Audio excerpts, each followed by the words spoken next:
Hello प्यारे बच्चों, इस वीडियो में हम गणित कक्षा 10 एनसीईआरटी बुक है जिसमें अध्याय 6 है त्रिभुज। इसमें हम प्रमेय नंबर 6.1 देखेंगे। इस प्रमेय को आइए हम इस रंगीन फिगर के माध्यम से देखते हैं। तो चलते हैं, अब हम प्रमेय क्या है उसके बारे में जानते हैं। प्रमेय दिया है हमारा कि यदि किसी त्रिभुज की एक भुजा के समांतर अन्य दो भुजाओं को भिन्न भिन्न बिंदुओं पर प्रतिच्छेद करने के लिए एक रेखा खींची जाए तो ये अन्य दो भुजाओं को एक ही अनुपात में विभाजित करती है या हो जाती है।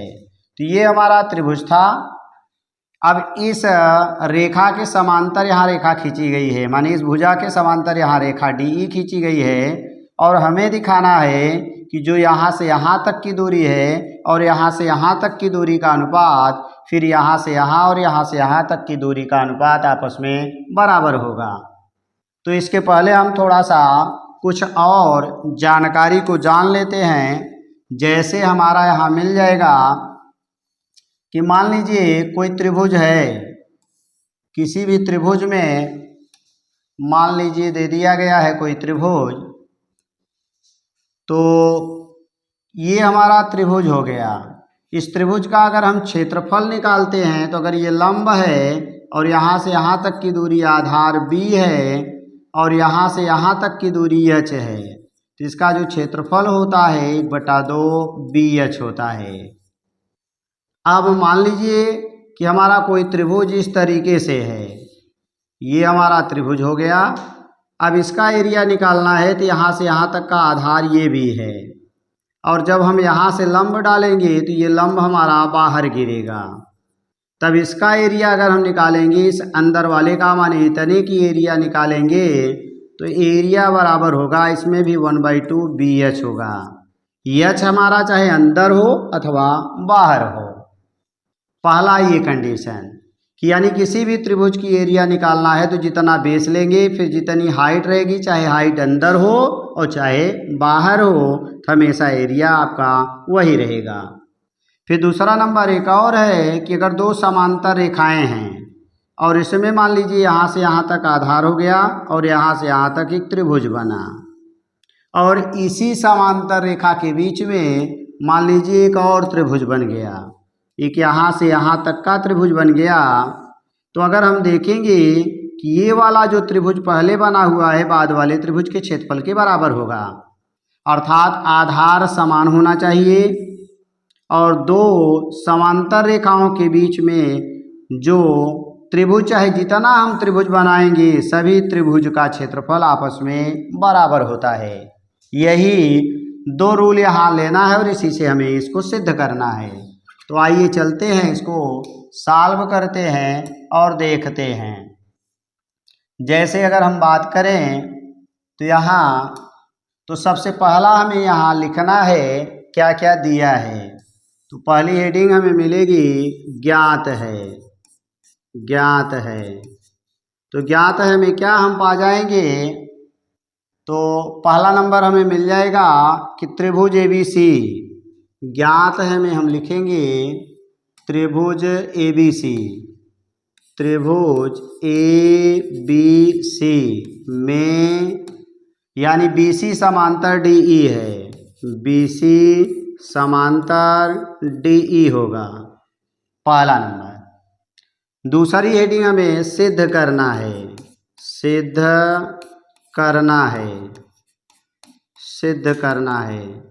क्या सिद्ध करना है कि यहाँ से यहाँ तक का डिस्टेंस यानी AD बटे DB और ये बराबर होगा AE और बटे हो जाएगा EC। यही सिद्ध करना है। अब अगली हेडिंग हमें यहाँ रचना की ज़रूरत है, तो हम लिखेंगे रचना। रचना में क्या करेंगे, D से इस पर एक लंब गिरा देंगे, माने लंब रेखा खींचेंगे। तो यहाँ पर हमने क्या किया, यहाँ पर एक लंब रेखा खींच दिया। फिर E से हमने यानी AD पर लंब खींचा। फिर अगला काम हमारा D से C को मिला दिया और ई से बी को मिला दिया। अब रचना में यही लिखेंगे, क्या लिखेंगे, यानी ए बी, कलर चेंज कर लेते हैं तो हमें मिल जाएगा ए बी परपेंडिकुलर, हमने खींचा ई एन, फिर हमने ए ई परपेंडिकुलर हमने खींचा, ए ई पर हमने परपेंडिकुलर खींचा है यानी लंब खींचा है डी एम, तो डी एम। और हमने क्या किया है, डी से ई तथा ई से बी को मिलाया, डी से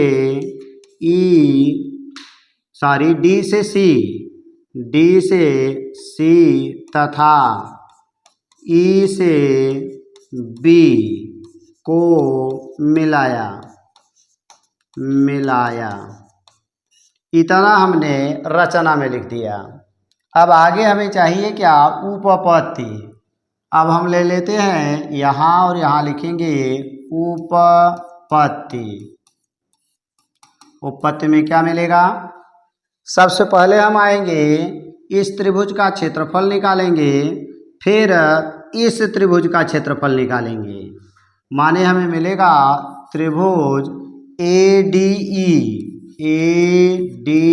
ई का क्षेत्रफल। तो ये हमारा बन जाएगा, क्षेत्रफल बराबर हो जाएगा, ये हमारा आधार होगी, ये ऊंचाई होगी, और बटे 2 1/2 ए डी गुणे ई एन, 1/2 ए डी गुणे ई एन हो जाएगा। फिर अगला आ जाएंगे, दूसरा ले लेंगे, ये वाले त्रिभुज का क्षेत्रफल यानी त्रिभुज डी ई बी, तो लिखेंगे यहाँ त्रिभुज डी ई बी का क्षेत्रफल। तो ये हमें मिलेगा 1/2, आधार तो वही रहेगा, यहाँ से यहाँ तक का आधार रहेगा, कलर हम चेंज कर लेते हैं, तो यहाँ से यहाँ तक ये हमें आधार मिलेगा, और इस यहाँ से लंब डालेंगे तो लंब ये तो होगा नहीं, लंब यही रहेगा, तो बन जाएगा डी बी गुणे ई एन, यानी डी बी, ये बन गया हमारा डी बी गुणे ई एन। तो आगे आ जाएंगे, हम देखेंगे इन दोनों के एरिया का निकाल लेंगे अनुपात, यानी एरिया किसका किसका ले रहे हैं, त्रिभुज ए डी ई बटे एरिया दूसरा त्रिभुज है डी ई बी, और ये बराबर, तो हमें मिला 1/2 ए डी गुणे ई एन बटे हो गया 1/2 डी बी गुणे ई एन। तो हम देखेंगे 1/2 से कैंसिल हो गया, ई एन से कैंसिल हो गया। अब हमारा मिला क्या, यहाँ मिल गया A D upon D B बना। ये पहला समीकरण बना के इसको हम छोड़ देंगे, हमें चूंकि ये सिद्ध करना है। अब आगे आ जाएंगे, अब अगला काम है हमारा, अभी हमने ये निकाला, अब इसमें आएंगे फिर इसी का क्षेत्रफल निकालेंगे, और उसके बाद फिर इसमें इस क्षेत्रफल से भाग दे देंगे। तो यहाँ अब हम आ जाते हैं, लिख लेंगे इसी प्रकार, यहाँ हो गया इसी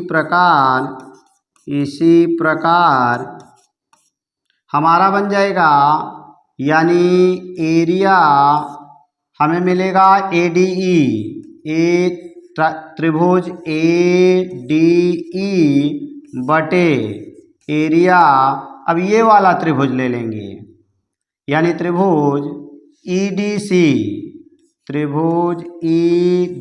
सी बराबर। तो अब हम इसको आधार बनाएंगे, इस त्रिभुज में यहाँ से यहाँ तक लंब डाला गया है, तो ये आधार और ये लंब बनेगा, तो ये बन जाएगा 1/2, हमें मिलेगा ए ई गुणे डी एम हो जाएगा, डी एम, नीचे भी 1/2 होगा। अब ये आधार बनेगा, नीचे वाले त्रिभुज का क्षेत्रफल निकालने के लिए ये आधार होगा, लंब तो यही रहेगा क्योंकि अंदर कहीं लंब गिरेगा नहीं, तो ये बन जाएगा ई सी और गुणे DM हो जाएगा। तो 1/2 से कैंसिल हो गया, DM से कैंसिल हो गया और मिल गया AE/EC। ये समीकरण नंबर हमारा 2 बन जाएगा। अगर हम बात करें तो ये वाला जो त्रिभुज बना हुआ है इसका आधार ये है DE, और ये वाला त्रिभुज जो बना हुआ है इसका भी आधार है DE। तो जब दोनों के आधार समान हैं और ये समांतर रेखा है, ये और ये समांतर रेखा है, दो समांतर रेखाओं में एक ही आधार पर दोनों त्रिभुज बने हुए हैं तो दोनों का क्षेत्रफल आपस में बराबर होगा। तो हम कह सकते हैं इस क्षेत्रफल के स्थान पर ये क्षेत्रफल ले सकते हैं या इस क्षेत्रफल के स्थान पर इस क्षेत्रफल को ले सकते हैं। तो जहां हम EDC लिखे हुए हैं EDC वहां लिख सकते हैं अगला क्षेत्रफल DBE। तो यहाँ बन जाएगा क्षेत्रफल DBE। अब यहाँ से हम थोड़ा सा इसको हटा देते हैं और सिद्ध करने वाला बचा के रखते हैं। तो यहाँ मिल जाएगा कि एरिया त्रिभुज ADE और बटे एरिया त्रिभुज हो जाएगा। हमने कहा ये वाला पूरा क्षेत्रफल इस क्षेत्रफल के बराबर है क्योंकि एक ही आधार पर बना हुआ है DE पर और दो समांतर रेखाओं के बीच। तो इसके स्थान पर हम इसको लिखेंगे। तो यहाँ हम क्या लिख देंगे DEB और ये बराबर, तो ये तो यही मिलेगा AE/EC इसको हम 3 बना लेंगे। अब अगर हम समीकरण 1 और 3 देखें तो ADE मिलेगा, DEB मिलेगा, लेफ्ट दोनों का बराबर है। तो हम लिखेंगे समीकरण 1 व 3 से जब दोनों के लेफ्ट बराबर है तो राइट भी बराबर होना चाहिए। AD/DB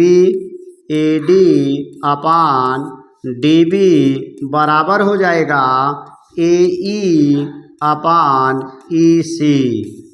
और यही हम देखेंगे, यही हमें सिद्ध करना था तो हम आगे लिख देंगे यही सिद्ध करना था, यही सिद्ध करना था। तो थैंक्स फॉर वाचिंग। इस तरह के वीडियो को देखने के लिए चैनल को सब्सक्राइब करें तथा वीडियो को लाइक करें।